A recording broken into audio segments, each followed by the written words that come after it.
Joints किसे कहेंगे? अच्छा, बोन के बीच में आपस में है, अरे दोनों के बीच में रहेगा तो ज्वाइंट नहीं होगा, है ना? लेकिन हम लोग यहाँ बोन के बारे में पढ़ रहे हैं, joints. The point of junction of two articulating bone is called a joint. देखिए, the point of junction of two articulating bone is called a joint. Joint are very essential. Membranous joint, इसको कहते हैं immovable joint. Immovable joint क्या कहेंगे बच्चों? Immovable joint. Immovable joint, joint in which articulating bone are unable to move. Joint at which articulating bone are unable to move called as immovable joint. It is found in skull. Cranium लिखिए।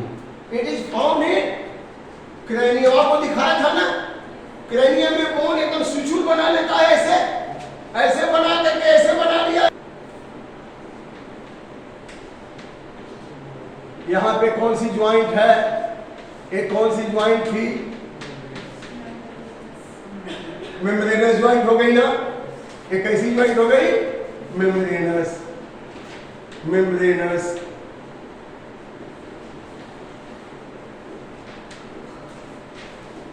और cartilaginous joint. It is found in between vertebrae of vertebral column. It is found in between vertebrae of vertebral column. Joints को synovial joint कहते हैं। Synovial joint। अब क्यों synovial joint कहते हैं? क्योंकि जो joints है दो आर्टिकुलेटिंग बोन के बीच में यहाँ एक कैविटी होती है, इसको कहते हैं synovial cavity। क्या कहते हैं? Synovial cavity. अब इसी साइनोवियल कैविटी में सोचो कि हेड ऑफ ह्यूमरस लगा हुआ है। कौन लगा हुआ है? Head of humerus. तो अब ये इस पे ऐसे मूव कर सकता है कि नहीं कर सकता है? कर सकता है ना। जैसे यहाँ पे साइनोवियल कैविटी है, यहाँ पे हेड ऑफ, तो मूव कर सकता है। तो इसको क्या movable joint is called as synovial joint. लिख लीजिए, one articulating bone form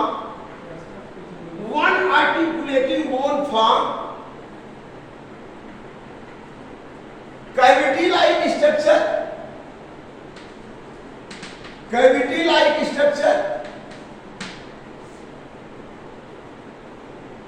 which contains synovial cavity। उसको क्या कहेंगे? synovial cavity। आप अपनी साइकिल कभी चलाए होंगे तो जहां गोली उसकी वहां मोबिल वगैरह देते हैं, तेल वगैरह, ग्रीस वगैरह देते हैं। क्यों नहीं देंगे तो दिक्कत आएगी। तो यहाँ भी नेचर ने ग्रीस दिया हुआ है, यहाँ साइनोवियल फ्लूइड सिक्रीट होता है। और वही जिसका सिक्रीशन कम हो जाता है बुढ़ापा में तो कहते हैं तो ज्वाइंट में मूवमेंट नहीं हो रहा है, अर्थराइटिस हो गया, गठिया हो गया, तमाम सारी दिक्कतें आ जाती हैं। ठीक है ना, बढ़ते उम्र में। तो साइनोवियल कैविटी लिख लीजिए। It contains synovial fluid. It contains synovial fluid. The other bone get articulate with the cavity. Other bone get articulate with the synovial cavity and can move at its axis तो synovial joint कई तरह का है। पहला क्या है? Ball and socket joint. पहला क्या है साइनोवियल ज्वाइंट में? Ball and socket joint. Ball and socket joint कहां है आपके बॉडी में? कहां है? एग्जाम में आए तो तुरंत अपने बॉडी पे ध्यान देना कि कहां पे पूरा मूव कर रहा है। तो ये जो आर्म है ना, तो आर्म किससे लगी हुई है? ग्लीनोइड कैविटी से। यहां पे देख लीजिए, यहां पे देख लीजिए, यहां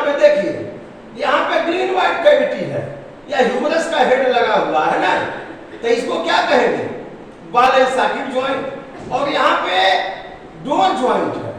और यहां भी देखिए बॉल एंड सॉकेट ज्वाइंट है, ये भी फीमर का हेड लगा हुआ है, ये भी मूव कर सकता है। तो इसको हम कहते हैं बॉल एंड सॉकेट। लिख लीजिए ball and socket joint. It is found between glenoid cavity of pectoral girdle।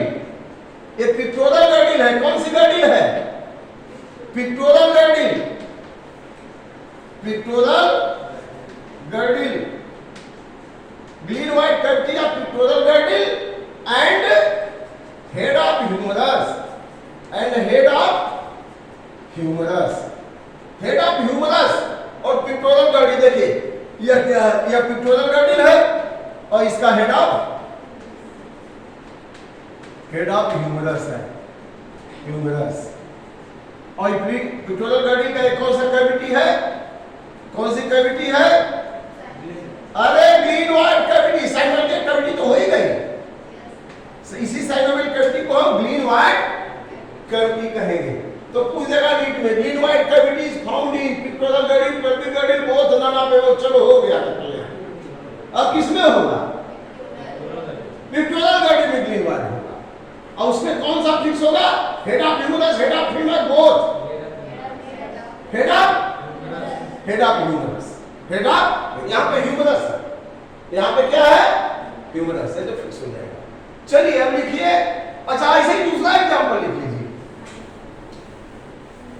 अगली लाइन से in between acetabulum cavity, acetabulum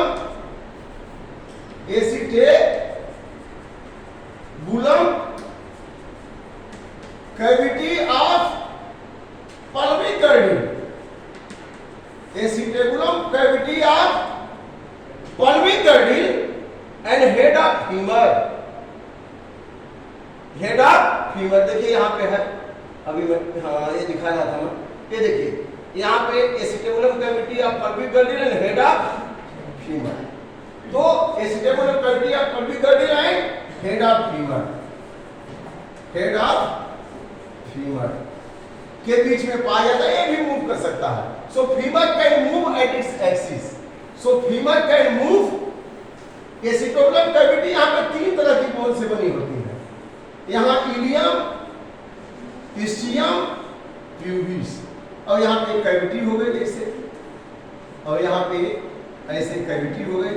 तो यहाँ पे एक फीमर है, इसका हेड टूटा है, यहाँ पे दूसरा फीमर है, इसका हेड। देखिए फीमर है ना, फीमर गर्डिल किसकी बनी है और पिक्टोरल गर्डिल किसकी बनी है? पिक्टोरल गर्डिल किसकी बनी थी? पिक्टोरल गर्डिल बनी थी स्कैपुला एंड क्लेविकल का।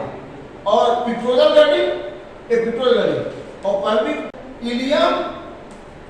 इलियम, इस्चियम, प्यूबिस, ये बोन एक ही है, नाम उसके पोजीशन के आधार पर दे दिया गया। ये एक बोन है, यह एक बोन है और यह दूसरी बोन है। ये दोनों जो है दो अर्धांश है। किसके दो अर्धांश है बच्चों? ये किसके दो अर्धांश है? ये pelvic girdle के, और यहाँ पे हेड ऑफ ह्यूमरस है। हिंज ज्वाइंट, इसको कहते हैं डो ज्वाइंट। डो चारों खुलता है कि 50% खुलता है? 50% खुलता है ना, इसको डो ज्वाइंट बोलते हैं। इट इज फाउंड इन कहां? Elbow and knee. एल्बो कहां है? एल्बो यहां है, यह, और नी यहां है। अब देखिए यहां पे है नी ज्वाइंट, देख लीजिए यह हो गया। और इसमें ये जो बोन है ऐसे ऐसे ऐसे, ये कौन हो गई? टीबी। एल्बो यहाँ पे है, कहाँ पे नहीं है? नी यहाँ है। अरे उल्टा मत करो, है ना? बड़ा बुलवाता है तुम। हाँ, ये जो है एल्बो हो गया और यह नी हो गया, है ना? ये टखना या घुटना, टखना एल्बो और घुटना नी। तो ये एल्बो ज्वाइंट होगी। क्या हो गई? एल्बो। तो किसके किसके बीच में एल्बो ज्वाइंट है? तो posterior part of humerus and radio ulna, तो इनके बीच में है ना, आर्म और ह्यूमरस। लेकिन it is found in between forearm and humerus के बीच में है। चलिए ऐसे ही नी में भी हो गया, ऐसे ही एल्बो में भी हो गया और नी में भी हो गया। नी में आप देख लीजिए यहां, अरे यह तो आर्म में पाया जाता है। देखिए यहां आर्म में पाया जाता है the hind part of humerus and anterior part of radio ulna. Hind part of पिछला हिस्सा ह्यूमरस का है, ह्यूमरस का पिछला हिस्सा, और ऊपर आर्म में पाया जाता है। लिख लीजिए आर्म में पाया जाता है। वाला द नी वाला भी hind part of femur and tibio fibula. इसमें नी में क्या होगा? नी में भी hind part of femur, femur का पिछला हिस्सा और टिबियो फिबुला। Saddle joint. अब सैंडल ज्वाइंट का है, देखिए ये देख रहे हैं, हाँ लिख लीजिए metacarpus and carpus of thumb. ये थंब बना अंगूठा है ना, metacarpus and carpus of thumb. Metacarpus and carpus of अंगूठे के कार्पल और मेटाकार्पल ऑफ थंब, इसको क्या कहेंगे? Saddle joint. Carpal and metacarpal of thumb, अंगूठे के।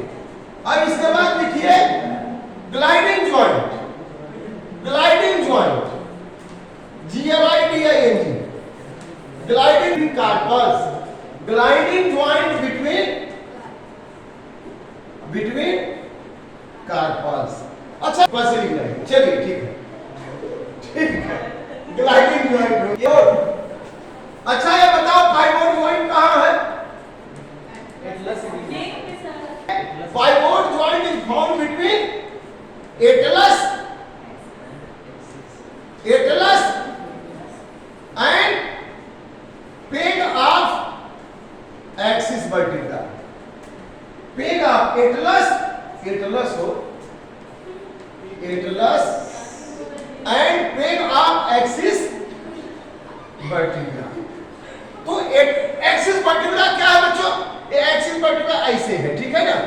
अब इसमें यहां पे ऐसे खूंटीदार हो जाता है ऐसे, अब इसी के ऊपर जो है एटलस वर्टिब्रा रिंग जैसे ऐसे हो जाती है, ये रिंग जैसे ऐसे लगी हुई है।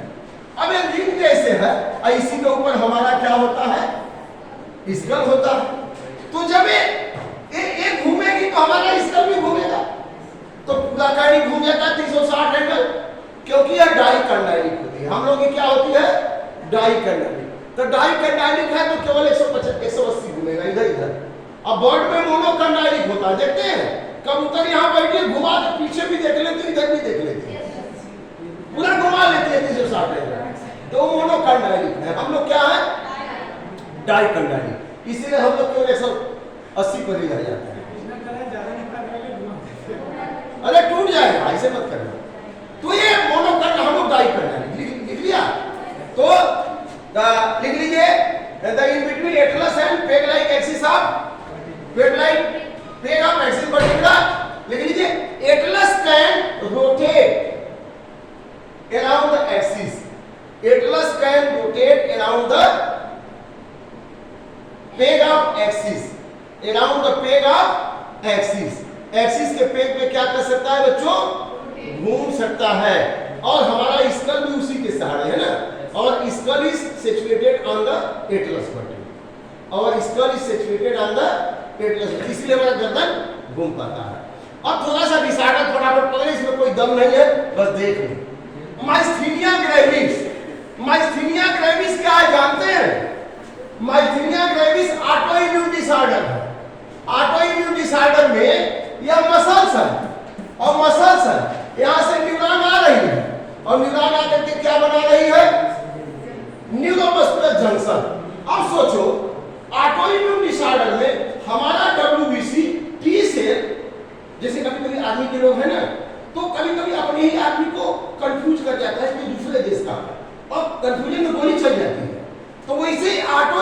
डिसऑर्डर में और इम्यून सेल डैमेज दिस, अब ये डैमेज कर दिया तो पूरा डर्ट हो गया, और जब इसे कनेक्ट ही नहीं है तो यहाँ स्टिमुलस आएगा और नहीं आएगा तो कॉन्ट्रैक्ट नहीं, यहाँ समय से जा रहा है लेकिन ये कॉन्ट्रैक्ट नहीं है। तो इसी को कहते हैं मिस्थीनिया ग्रेविस।